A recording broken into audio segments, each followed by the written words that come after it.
Hello everyone, welcome back to our YouTube channel.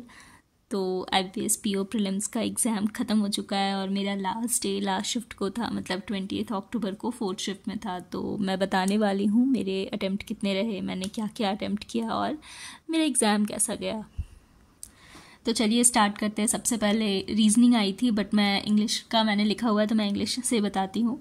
English second में open हो रहा था, सीक्वेंस था रीजनिंग देन इंग्लिश फिर मैथ्स। तो इंग्लिश में RC आई थी, जिसमें ऑस्ट्रेलिया का कुछ रिन्यूएबल एनर्जी से रिलेटेड था और 9 से 10 क्वेश्चन उसमें थे टोटल। और उसमें जो वर्ड्स थे और एक ईडियम था, तो एक फ्रॉड था जिसका ऑपोजिट पूछा था, एक प्रॉमिस जिसका सिमिलर पूछा था और एक ईडियम पेव द वे, इसका मीनिंग पूछा गया था। टोटल 9 to 10 क्वेश्चंस थे और उसमें से मैंने 2 या 3 क्वेश्चंस छोड़े हैं। फिर क्लोज टेस्ट आया था, उसके 6 क्वेश्चंस थे और ये कुछ इंटरनेट से रिलेटेड था, मतलब टेक्नोलॉजी से रिलेटेड। बहुत ही कंफ्यूजिंग वर्ड्स थे उसमें और मतलब सिमिलर साउंड करने वाले वर्ड्स थे, मीनिंग बहुत ही क्लोज था। तो उसके 6 क्वेश्चंस थे, मैंने किए तो है, थोड़ा सा मैंने इंग्लिश में रिस्क लिया है। एंड देन एरर के क्वेश्चंस थे। एरर तो डायरेक्ट मतलब जैसे एक सेंटेंस को पार्ट में डिवाइड करके एरर आती है वैसे ही थे, बट कंफ्यूजिंग था। अब मैंने 1-2 क्वेश्चंस इसके भी छोड़े हैं।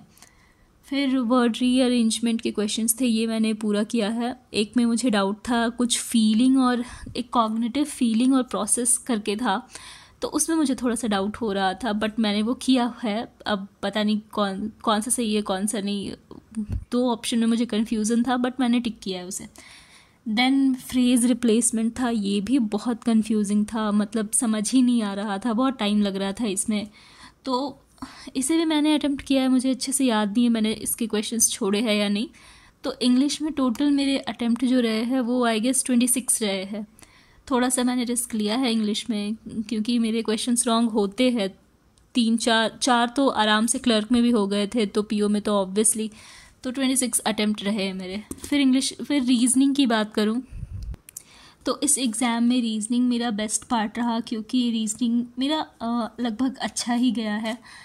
तो सबसे पहले बताऊँ तो उसमें 4 पज़ल आई हुई थी, जिसमें से एक था पोस्ट वाला पज़ल, जिसमें 8 मेंबर होते हैं, क्लर्क और डायरेक्टर CEO ऐसा कुछ था, और 8 मेंबर थे, उसमें 5 क्वेश्चन उससे था, तो वो मैंने कर लिया था। फिर मंथ बेस्ड पज़ल आई थी, ये मैंने सबसे लास्ट में किया था।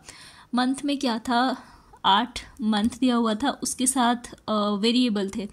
और फिर एक स्क्वायर बेस्ड पजल था, जिसमें इन आउट, मिड वाले इन और कॉर्नर वाले आउट देख रहे थे, ऐसा एक पजल आया था।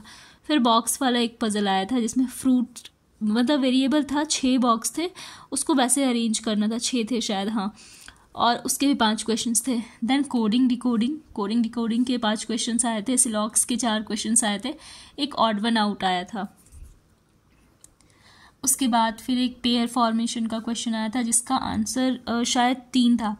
फिर मीनिंगफुल वर्ड आया हुआ था, और मीनिंगफुल वर्ड में मेरे 2 वर्ड्स बन रहे थे, तो मैंने उसे टिक किया। एक बाम था और दूसरा लैम था। ऑर्डर रैंकिंग के 3 क्वेश्चन आए थे। तो मैंने रीजनिंग में टोटल 32 अटेम्प्ट किया है, और मैंने ये ऑर्डर रैंकिंग छोड़ा है, बाकी मैंने सारा अटेम्प्ट किया है। नेक्स्ट मैथ्स की बात करूँ तो मैथ्स में मेरा अटेम्प्ट कुछ खास नहीं रहा है। मैथ्स में तो सबसे पहले अप्रॉक्स के 5 क्वेश्चंस थे, ये मैंने किए। फिर मैंने रॉन्ग नंबर सीरीज़ उठाया था, लेकिन वो इतना लेंदी था, मतलब बहुत ही ज़्यादा, उसमें 6-7 नंबर्स दिए हुए थे और डेसिमल वाला था, और ऐसा भी नहीं था डेसिमल, मतलब एक डेसिमल था, एक में डेसिमल नहीं था, इस टाइप के क्वेश्चंस थे। तो मैंने 1-2 नंबर सीरीज़ किया, फिर मैंने छोड़ दिया। देन Q1 Q2 के 4 या 5 क्वेश्चंस थे। फिर मैंने जब DI पे मूव की, तो मैंने देखा कि DI के जो टेबुलर DI के क्वेश्चंस थे, वो तो मतलब इतने लेंदी थे, इतना कैलकुलेटिव दिया हुआ था, वो टोटल मतलब दिया हुआ था, उसमें 2 सेक्टर, प्राइमरी और सेकेंडरी के रेशियो दिए हुए थे, ठीक है, और टर्शरी का कोई इन्फॉर्मेशन नहीं था। लास्ट में जैसे मेंस में पूछा जाता है, आपको ग्राफ बना के दे दिया, लास्ट में 3-4 लाइन लिख देते, जिसके थ्रू आप डेटा एक्सट्रैक्ट कर सकते हो, उस टाइप का दिया हुआ था टर्शरी का, उसे लेट करके बनाना था। तो मैंने इसके मतलब 6 क्वेश्चंस टोटल थे जहाँ तक मुझे याद है, तो मैंने 3 या 4 ऐसा कुछ किए हैं।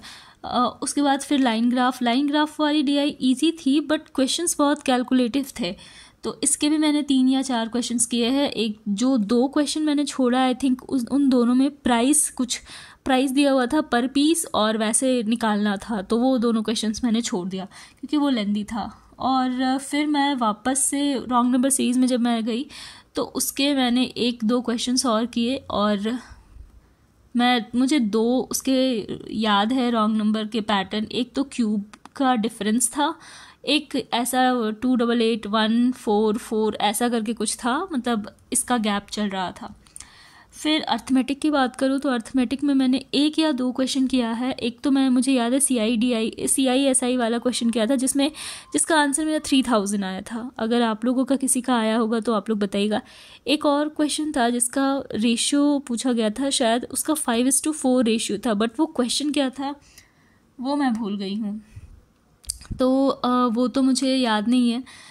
तो बस ओवरऑल मेरा जो क्वांट में अटेम्प्ट रहा है वो है 18 क्वेश्चंस किए हैं मैंने। तो टोटल जो मेरा अटेम्प्ट है, टोटल मेरा अटेम्प्ट 76 है, जिसमें इंग्लिश में क्वेश्चंस रॉन्ग हो सकते हैं, इसके लिए मैं डैम श्योर हूँ। 5 क्वेश्चंस तो आई थिंक रॉन्ग हो ही जाएंगे एटलीस्ट। बस देखते हैं क्या मार्क्स आता है क्या नहीं। तो ये रहा मेरा टोटल अटेम्प्ट। आप लोग भी बताइएगा अगर आप लोगों का इस शिफ्ट में एग्ज़ाम था, तो अगर आप लोगों को क्वेश्चंस याद होंगे तो प्लीज़ आप लोग मेरे साथ शेयर कीजिएगा और अपना अटेम्प्ट ज़रूर शेयर कीजिएगा। और हाँ, ये बताइएगा आपको मैथ्स का लेवल कैसा लगा। इसमें मुझे तो थोड़ा टफ़ ही लगा, मॉडरेट लेवल का था। तो that's all for today and thank you so much for watching.